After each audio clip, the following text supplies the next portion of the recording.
प्रिय बच्चों, जैसा कि इसके पूर्व आप लोगों को पोषण के बारे में अध्ययन कराया जा चुका है, जिसमें स्वपोषण और विषम पोषण की जानकारी दी जा चुकी है।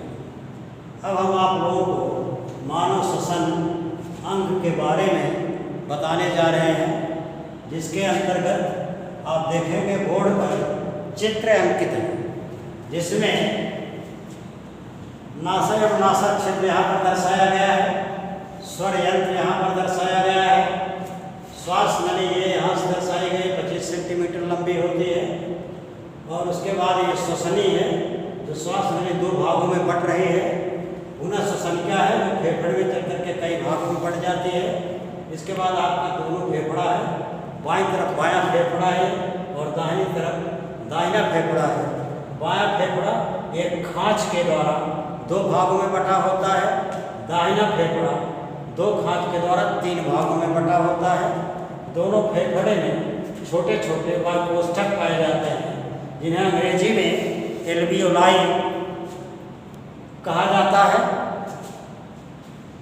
जिनकी संख्या प्रत्येक फेफड़े में लगभग 15 करोड़ होती है। प्रत्येक फेफड़े के चारों तरफ पैराइटल प्लेउरा तथा विसरल प्लेउरा नामक दोहरी झिल्ली पाई जाती है, जो उनकी सुरक्षा का कार्य करती है। कभी कभी इस झिल्ली में पानी भर जाता है, जिसे प्लेउरसी रोग कहा जाता है। अब आप देखेंगे कि फेफड़े का मुख्य कार्य है श्वसन क्रिया संपन्न करना, अर्थात वायुमंडलीय ऑक्सीजन को ग्रहण करना और कार्बन डाइऑक्साइड को बाहर निकालना। पहले आप ये समझें कि व्हाट इज रेस्पिरेशन, श्वसन है क्या। जीवों द्वारा ऊर्जा प्राप्ति है, जीवों द्वारा ऊर्जा प्राप्ति है।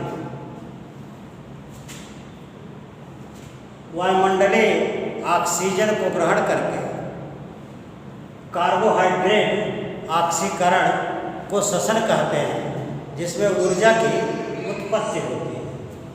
श्वसन की यह क्रिया दो चरणों में होते हैं, जिसे बाह्य श्वसन और अंतः श्वसन कहा जाता है। बाह्य श्वसन की क्रिया श्वासोच्छ्वास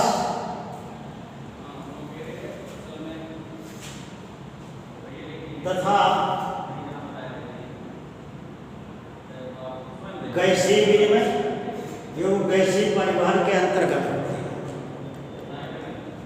श्वासोच्छ्वास की क्रिया में आप देखेंगे यह क्रिया दो चरणों में संपन्न होती है, जिसे निःश्वसन इंस्पायरेशन, अर्थात इनका मतलब भीतर आना, वायुमंडलीय ऑक्सीजन का नासक छिद्रों के द्वारा फेफड़ों में प्रवेश करने को कहते हैं निःश्वसन। निःश्वसन के अंतर्गत भाग लेने वाले अंग हैं डायफ्राम। अब आप देखेंगे डायफ्राम होता कहाँ है।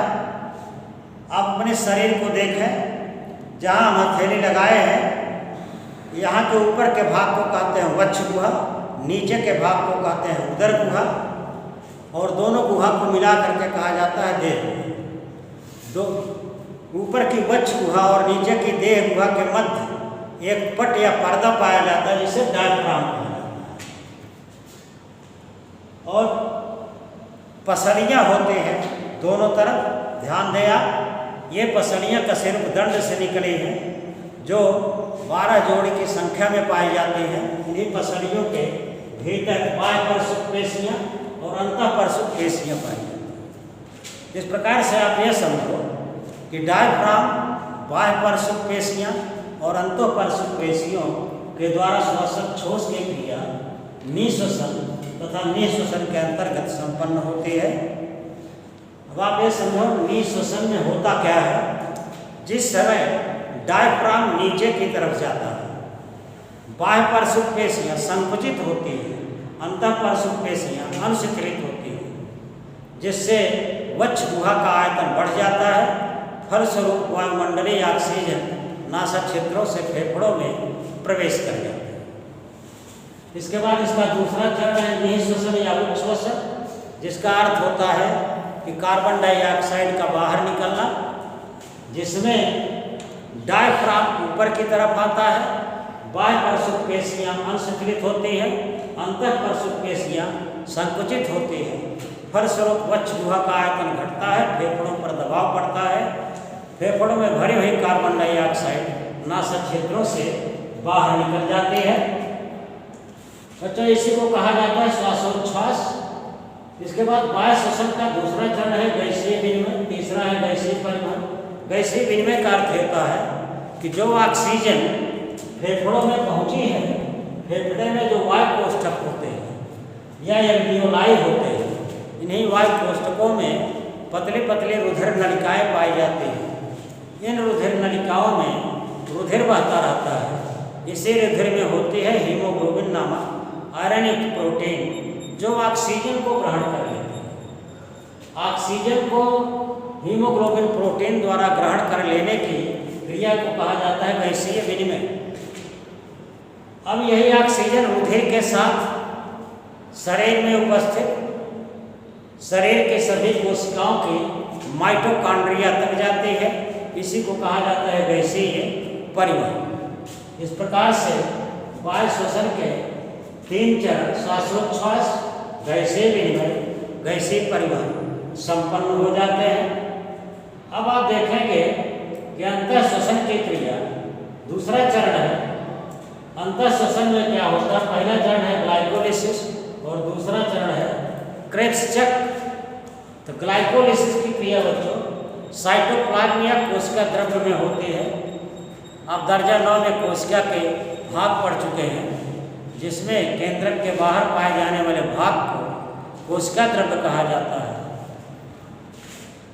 और उसी कोशिका द्रव्य में माइटोकॉन्ड्रिया तथा अन्य कोशिका के सजीव अंग पाए जाते हैं जो अपने अपने कार्य का संचालन करते हैं। तो ग्लाइकोलिसिस की क्रिया कोशिका द्रव्य या साइटोप्लाज्म में 10 चरणों में संपन्न होती है, जिसमें 2 ATP का शुद्ध लाभ होता है। ATP का अर्थ होता है एडिनोसिन ट्राइफॉस्फेट। दूसरा चरण है तो इसका क्रेब्स चक्र।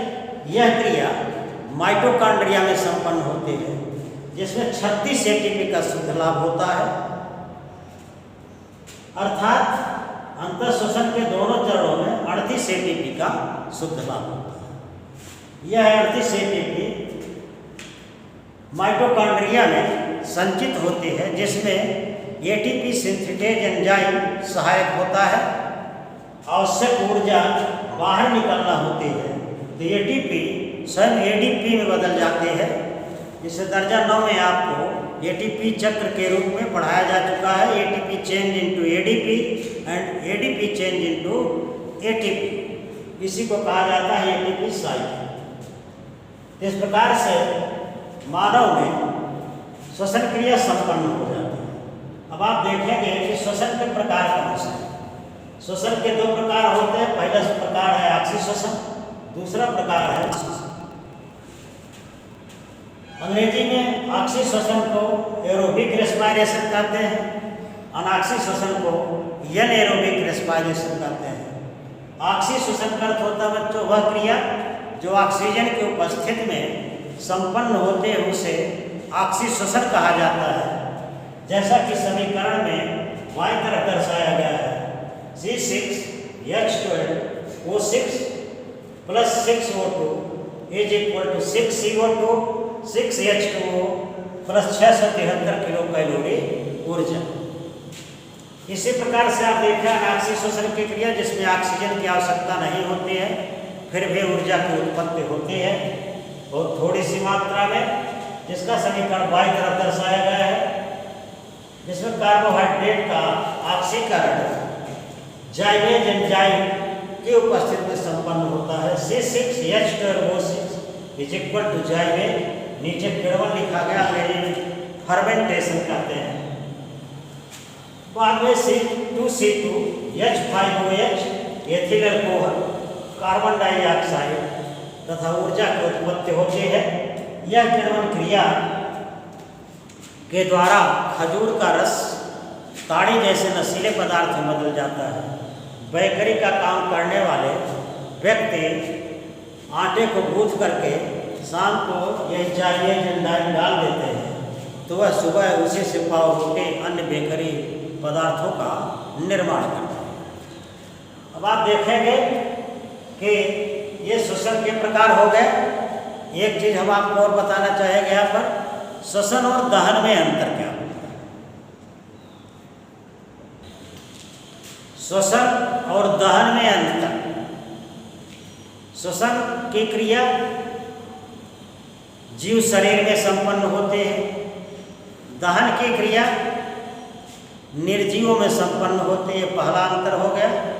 दूसरा अंतर होता है कि श्वसन की क्रिया में ऑक्सीजन की आवश्यकता होती है, जबकि दहन में भी आवश्यकता होती है। लेकिन दूसरा अंतर हम बताएंगे कि श्वसन में ऊर्जा की उत्पत्ति चरणबद्ध तरीके में होती है, उसका संचय भी हो जाता है। लेकिन दहन क्रिया में ऊर्जा की उत्पत्ति एक ही चरण में होती है, जिसका संचय नहीं हो पाता। तीसरा अंतर है, श्वसन में ज्वाला की उत्पत्ति नहीं होती है, लेकिन दहन में ज्वाला की उत्पत्ति होती है। चौथा अंतर है, श्वसन में एंजाइम की आवश्यकता होती है, लेकिन दहन में एंजाइम की आवश्यकता नहीं होती। इस प्रकार से हम कह सकते हैं कि श्वसन वह क्रिया है जो जीवधारियों में संपन्न होते हैं और दहन की क्रिया निर्जीवों में संपन्न होती है।